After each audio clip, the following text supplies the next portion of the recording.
Good morning. The 12 and 12 of Overeaters Anonymous, Step 8. We made a list of all persons we had harmed and became willing to make amends to them all. In our days of out-of-control eating, most of us were so obsessed with food, we had little time to develop or nurture effective relationships with other people. When we were eating compulsively, we may not have fully realized how we had isolated ourselves.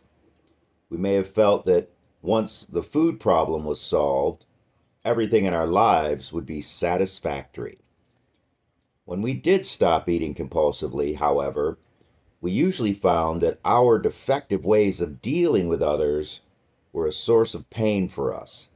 In many cases, this pain was so great we were tempted to eat again rather than face it. What's the use of abstaining if I'm just going to hurt, we asked. If this is recovery, I don't want it.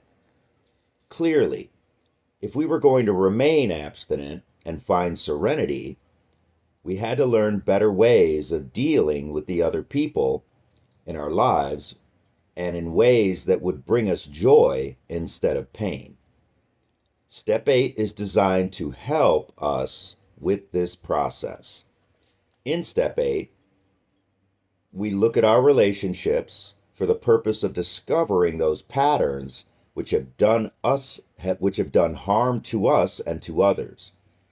Here we meet guilt head on and get rid of it. Here we learn about the healing power of forgiveness as we discover how to forgive ourselves and others. Most importantly, we begin here to become willing to make amends, that is, to make changes in the way we deal with people who share our lives. Step 8 is a two-part process. The first part, which is to make a list in writing. Step 8 is a two-part process, the first part of which is to make a list in writing of all persons we have harmed. It's a great sentence. In deciding what names are to appear on this list, we may have some trouble sorting out what actually is harm to another person. Oddly enough, the question of how to identify harm rarely arises when we're remembering the harm done to us. We know very well what actions by others have caused us harm.